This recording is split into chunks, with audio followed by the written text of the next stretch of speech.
All right, thanks for coming back, guys. Today we're gonna let's do this first. Okay, Carnasie today. This is what people think of in Brooklyn when you say Carnasie. Bagels, church, subway, art murals, small business, fishing, the pier, Carnasie Beach, the parks. Basically, a wonderful place in Brooklyn to live. But now, let's go back and take a look at how it once was, when the Native Americans lived here. Lived with the land, lived with the nature, and had their own culture. Life was good. They had their family, their clan, their tribe. But also remember, it wasn't freaking perfect. All right, it's life. No culture's life is freaking perfect, right? But then it all changed. The Dutch arrived. The Dutch arrived in ships such as the Carnasie I've never seen before. At first, most likely, they were observed by a few of Carnasie. Most likely, a Carnasie observed the ships either by day or night from the beach. And they went back to tell the elders what they have seen. And let me explain this to you.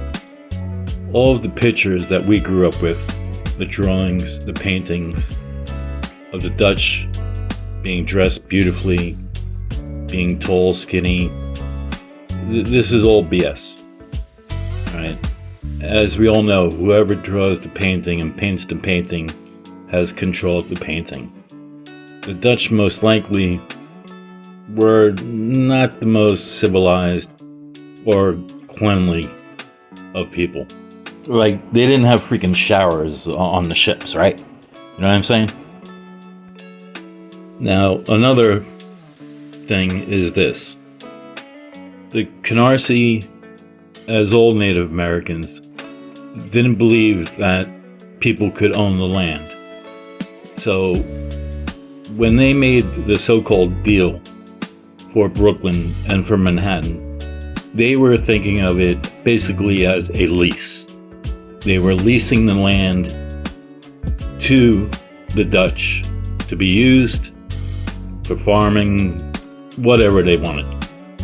But they never thought that they were giving the land or selling the land to the Dutch. So let's get that all straight first before I have people saying things in the comments. What is true is that the Carnasie and Native American Indians did value trinkets such as the Dutch were offering. But they basically were looking at it as a down payment or a security deposit for use of the land. So the Carnasie didn't say, okay, I like those beads, you want this part of the land, no problem, give me those beads, we got a deal. No. That's not how it all went down. So let's straighten that all out first, okay? Now, the Dutch, they were here to make money, okay? They came here, they wanted to make money, they wanted the land, they wanted the riches from the land, and they knew what they were doing. And they knew they were screwing them over. So, I'm not here to defend anyone. I'm not here to make judgments, but the judgment is pretty freaking clear, right? But also, a deal's a deal. And such as today, if you don't have a good lawyer, your butt's going to be in jail for something that you may not have done, right? Here you can see some of the photos that are of actual Dutch ships.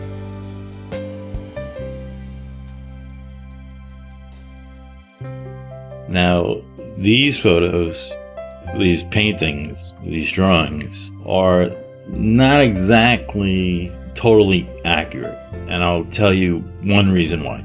Our image of Native Americans wearing headdresses like this, that's kind of BS. Like, those are turkey feathers and eagle feathers, and yes, Canarsie did hunt turkeys, and they did have headdresses like that, but they weren't going around every day wearing those things. You understand what I'm saying?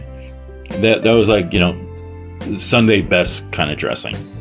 Well, here you'll see, you know, actual photos of Canarsie women with their children. They were, after the Dutch came, obviously, they're more westernized, shall we say, in their clothing style and their appearance. But if you take anything away from this video today, take this away. 90%, I won't say 99%, but 90% of what we've learned about Native Americans in our history is totally freaking bullshit. All right? Now, I'm not going to say 100%, like I said. And I'm not going to say that one side was wrong or the other. They did have homes, like these were their longhouses. You know, they weren't just living in teepees and out on this, you know, sand. They did have tools. Like here you see the flints and the stones and tomahawks that they farmed with and hunted with. They weren't, you know, innocent little kids, but the Europeans were totally different mindset than they were. And they weren't totally peaceful either, the Native Americans. You know, they fought among themselves. They killed each other, and they killed whoever, you know, was pissing them off. So I'm not saying they were right either.